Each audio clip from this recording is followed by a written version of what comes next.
المناديل المبللة ولماذا يجب الحذر منها وخطورتها ومشاكلها؟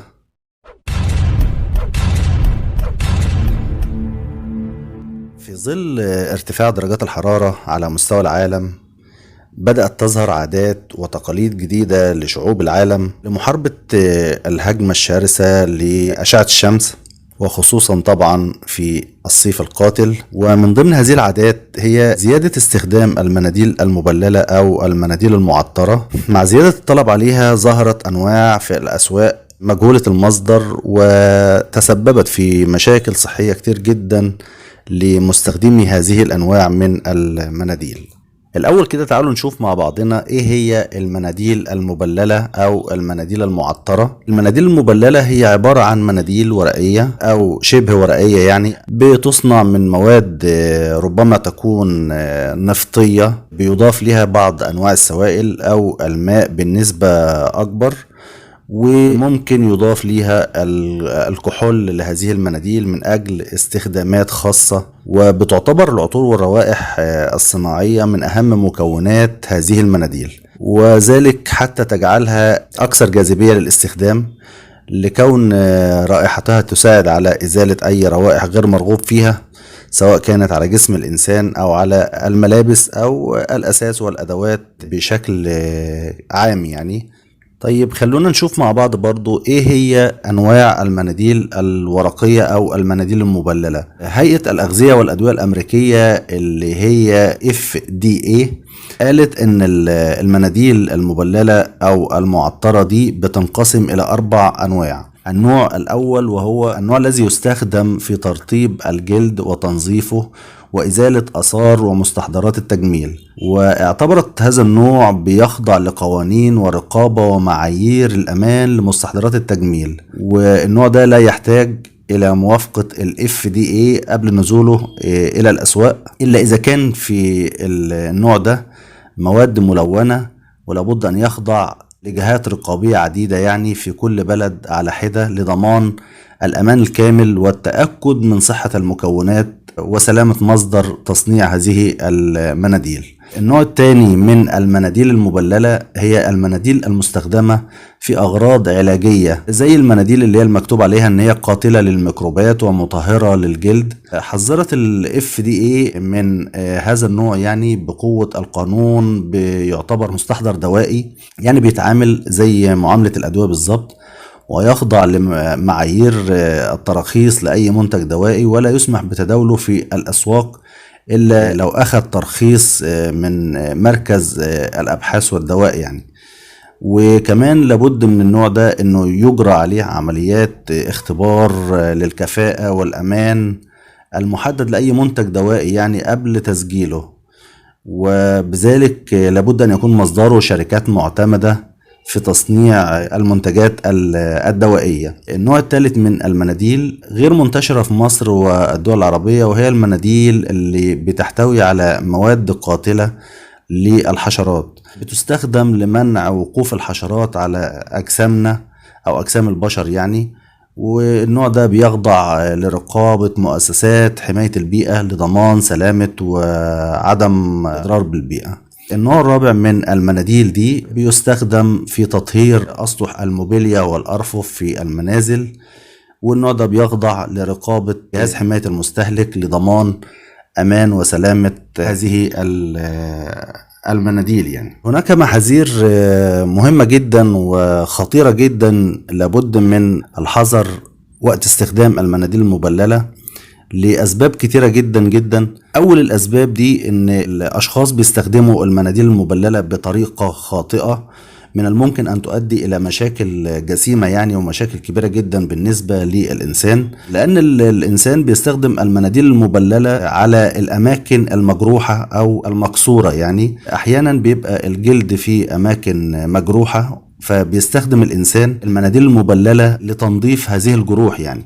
المناديل المبللة لا تستخدم على الجلد اللي هو المجروح، ولكن يجب فقط أن تستخدم المناديل المبللة على الجلد السليم. لو استخدمها الإنسان في تطهير الجروح من الممكن أن تؤدي إلى عدوى كبيرة جدا ومنتهى الخطورة، وخصوصا لو اختلطت بالدم. رقم 2، لابد من قراءة الإرشادات المكتوبة على المنتج قبل استخدامها، واللجوء للصيدلي أو الطبيب، لأن في بعض الإرشادات الخطيرة جدا يجب على الإنسان اتباعها. فعلى سبيل المثال يعني بعض المنتجات مكتوب عليها لابد من غسل الجلد بالماء بعد استخدامه، وده معناه ان عدم غسيل الجلد قد يسبب الالتهابات الخطيرة يعني للجسم لو ترك بدون غسيل بعد استخدام المناديل.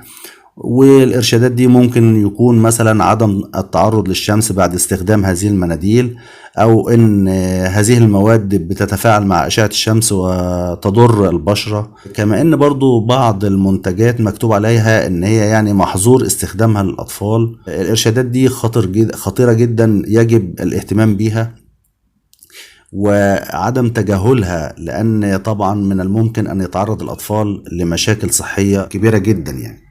كمان من ضمن مخاطر استخدام المناديل المبللة أو المناديل المعطرة إن لابد من التأكد من سلامة العبوة الموجود فيها المناديل، لأنها إذا كانت العبوة دي غير محكمة الغلق ممكن تسبب جفاف للمناديل، والمناديل بالتالي بتتعرض للتلوث وتصبح مصدر كبير جدا للعدوى. حاجة تانية من مخاطر استخدام هذه المناديل، لابد من استخدام المنديل مرة واحدة فقط ولا يعاد استخدامه، وأيضا لا يستخدم إلا لشخص واحد، وعدم تنقل المنديل الواحد بين الأفراد حتى لا يصبح مصدر لنقل العدوى.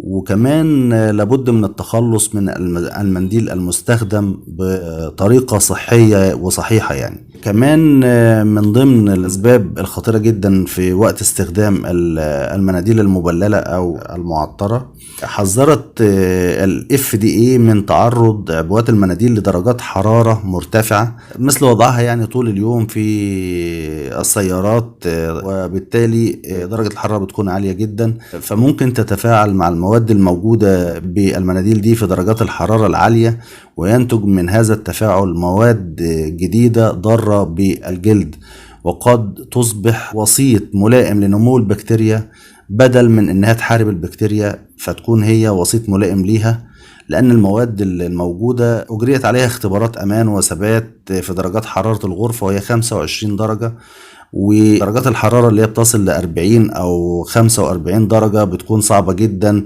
وبتحولها لمصادر للعدوى قد تنتج من التفاعل بالنسبة لهذه المواد يعني، وتزيد من حساسية والتهابات الجلد. كمان من ضمن المشاكل الكبيرة جدا اللي ممكن تحدث للمناديل دي ان هيئة الأغذية والأدوية FDA اللي هي الأمريكية دي حذرت من استخدام المناديل أو أي منتج من مثل هذه المنتجات يعني على الجلد بشكل كامل أو البشرة، ولكن يجب تجربته على جزء صغير جدا من اليد يعني للتأكد من عدم وجود حساسية لأي مكون من مكونات المناديل المبللة. فبالتالي لو جربت على جزء بسيط من الجلد ممكن مش هيحصل أي مشكلة، حتى لو في أي مشكلة هيبان من الاختبار ده، وبالتالي لا يؤدي إلى حدوث مشكلة جسيمة بالنسبة لجلد الإنسان يعني. في برضو الجهات الرقابية يعني لابد من إبلاغها في وقت وجود منتج مجهول المصدر من مثل هذه المناديل حتى لا يستخدم يعني، ويقوم أفراد المجتمع باستخدامه، وقبل ما ينتشر لابد من إبلاغ الرقابة أو السلطات الرقابية قبل أن ينتشر هذا المنتج، وبالتالي لا يباع يعني على الأرصفة، وتصبح هذه السلعة المجهولة المصدر يعني عرضة لأن تجعل التلوث بشكل كبير في المجتمع يعني.